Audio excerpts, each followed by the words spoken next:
మొట్టమొదటి made in India MRI స్కానర్ను ఏ కంపెనీ మద్దతుతో అభివృద్ధి చేశారు? జోహో. మొట్టమొదటి మేడ్ ఇన్ ఇండియా ఎంఆర్ఐ స్కానర్ను బెంగళూరుకు చెందిన స్టార్టప్ కంపెనీ అయిన voxel grids innovations Zoho corporation యొక్క మద్దతుతో అభివృద్ధి చేసింది.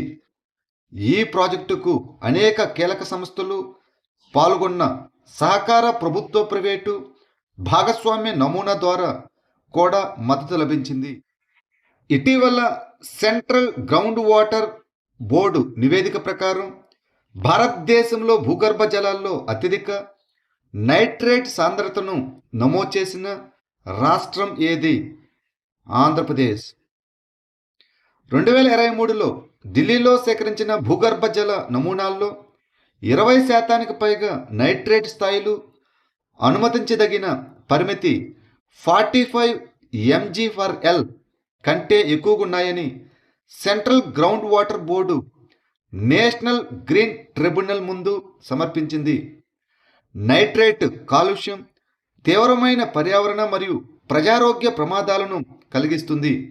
ముఖ్యంగా శిశువుల్లో మెథెమోగ్లోబినియా లేదా బ్లూ బేబీ సిండ్రోమ్కు కారణమవుతుంది.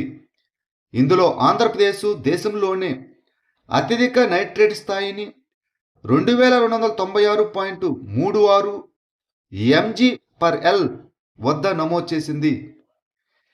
ఏ రాష్ట్రంలో కంబాల రేసు జరిగింది? ఇందులో మస్తీకట్టె స్వరూపు ఈ రేసులో 125 మీటర్లను కేవలం 10.87 సెకండ్లో పూర్తి చేశాడు. కర్ణాటక. దక్షిణ కన్నడ జిల్లాలోని మ్యాంగ్లూరులోని బంగర కూళూరులోని గోల్డ్ పించ్ సిటీలో జరిగిన రామలక్ష్మణ జోడు కరే కంబల్లో కర్ణాటక తీర ప్రాంత జానపద క్రీడ అయిన కంబాలలో కొత్త రికార్డు సృష్టించబడింది. ఈ కంబాల రేసులో మెరుపు పరుగు పందెంలో ప్రసిద్ధి చెందిన శ్రీనివాస్ గౌడ్ రికార్డును మస్తీకట్టె స్వరూపు బద్దలు కొట్టాడు. కంబాల పోటీలో మస్తీకట్టె స్వరూపు యొక్క గేదెలు 125 మీటర్లను కేవలం 10.87 సెకండ్లో చేరుకొని కొత్త రికార్డును సృష్టించాయి.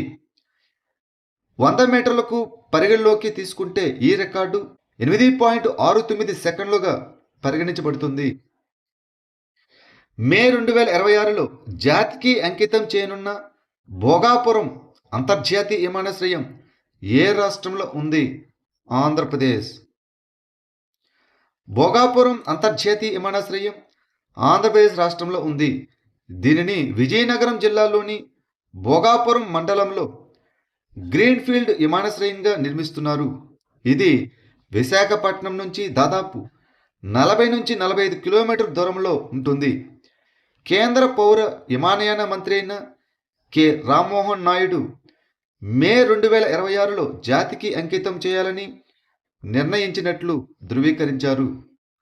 సెప్టెంబర్ 2024లో విప్లవాత్మక స్వాతంత్ర సమరయోధుడు గౌరవార్థం దీనికి అల్లూరి సీతారామరాజు అంతర్జాతీయ విమానాశ్రయంగా పేరు మార్చడానికి ఆంధ్రప్రదేశ్ మంత్రివర్గం ఆమోదం తెలిపింది.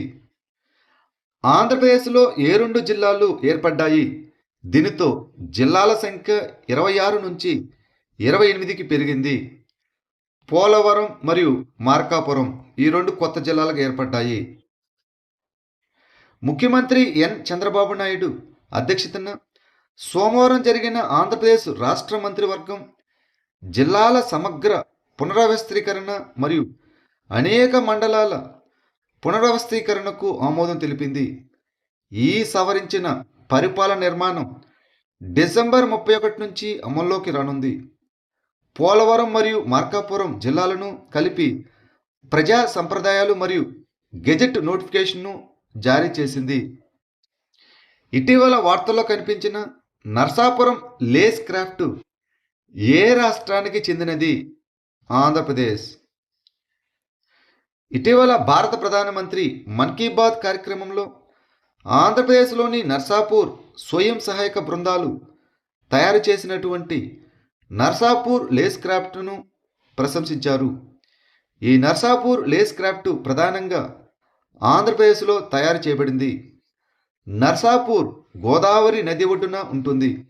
సుమారు 150 సంవత్సరాల క్రితం రైతు కుటుంబాలకు చెందిన మహిళలు రంగురంగుల లేసులను ఉపయోగించి అలంకరణ వస్తువులను తయారు చేయడం ప్రారంభించారు.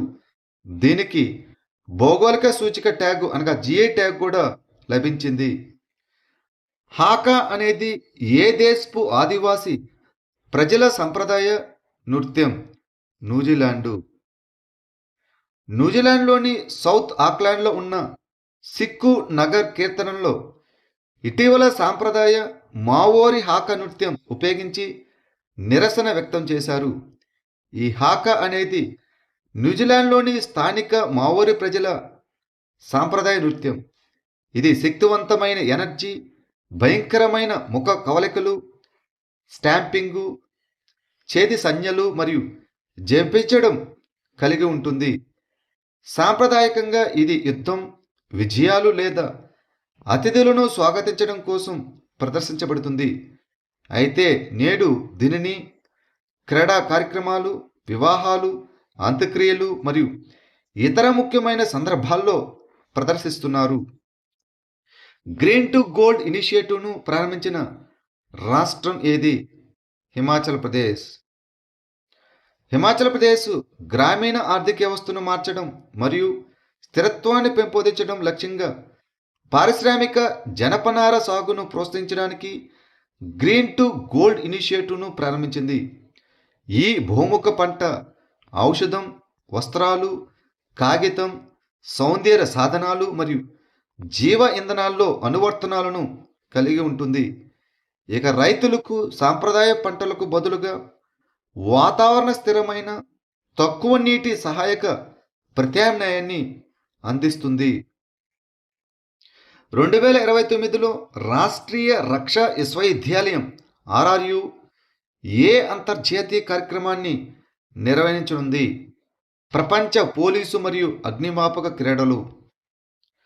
గుజరాత్లోని రాష్ట్రీయ రక్షా విశ్వవిద్యాలయం ప్రపంచ పోలీసు మరియు అగ్నిమాపక క్రీడలు 2029 యొక్క 8 విభాగాలను నిర్వహిస్తుంది.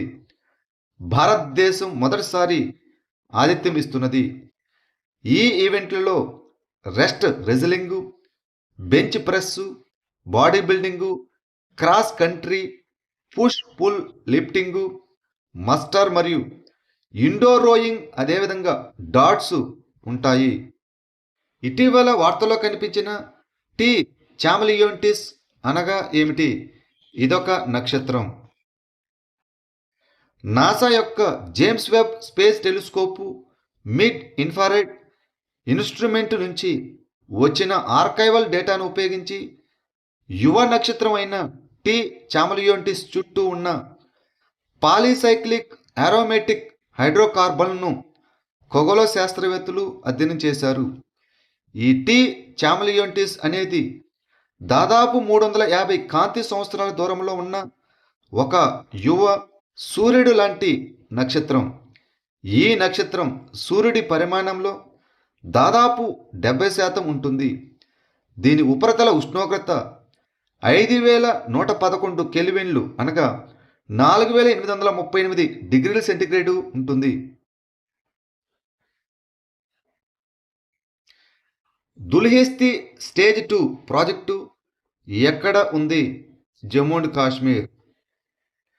జమ్మూ అండ్ కాశ్మీర్లోని కిశ్త్వార్లోని చేనాబ్ నదిపై నిర్మించనున్న 260 మెగావాట్ల దుల్హేస్తీ స్టేజ్ 2 జల విద్యుత్ ప్రాజెక్టుకు కేంద్రం పర్యావరణ అనుమతి మంజూరు చేసింది.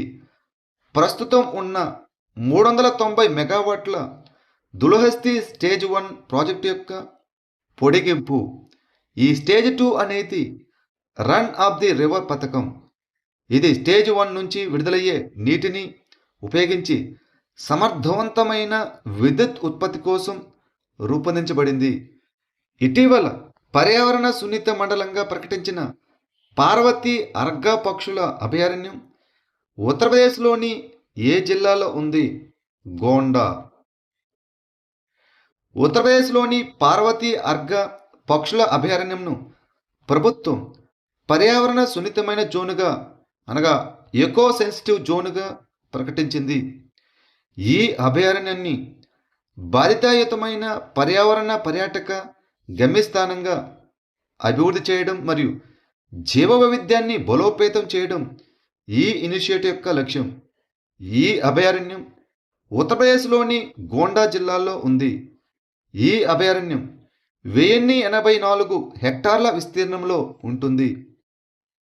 పునరుద్ధరించబడిన పంపిణీ రంగ పథకంను ఏ మంత్రిత్వ శాఖ ప్రారంభించింది? విద్యుత్ మంత్రిత్వ శాఖ. విద్యుత్ పంపిణీ రంగాన్ని మార్చడానికి భారత ప్రభుత్వ విద్యుత్ మంత్రిత్వ శాఖ పునరుద్ధరించబడిన పంపిణీ రంగ పథకమును ప్రారంభించింది. ఇది స్మార్ట్ మీటరింగ్ నెట్వర్క్ బలోపేతం మరియు ఆర్థిక సంస్కరణల ద్వారా విద్యుత్ పంపిణీ ఆధునీకరించే లక్ష్యంతో ఉంది. మెల్బోర్న్ క్రికెట్ గ్రౌండ్లో జరిగిన పురుషుల టెస్టులో 5 వికెట్లు తీసిన ఈ శతాబ్దపు తొలి ఇంగ్లాండ్ బౌలర్ ఎవరు? Josh Tongue. మెల్బోర్న్ క్రికెట్ గ్రౌండ్లో జరిగిన పురుషుల టెస్టులో ఈ సెంచరీలో 5 వికెట్లు తీసిన తొలి ఇంగ్లాండ్ బౌలర్గా జోస్ టంగ్ నిలిచాడు. బాక్సింగ్ డే టెస్టులో ఆస్ట్రేలియా తొలి ఇన్నింగ్స్లో 152 పరుగులకు ఆలౌట్ అయినప్పుడు అతను ఈ ఘనతను సాధించాడు. డిసెంబర్ 2025లో ఒడిశా రాష్ట్రానికి మొదటి మహిళా ప్రధాన కార్యదర్శి ఎవరు? Anu Garg. 1991 batch Indian administrative service అధికారిని అయిన అను గార్గ్ ఒడిశా ప్రధాన కార్యదర్శిగా నియమితులయ్యారు. రాష్ట్రంలో అత్యున్నత బ్యూరోక్రాటిక్ పదవిని నిర్వహించిన మొదటి మహిళగా ఆమె నిలిచారు.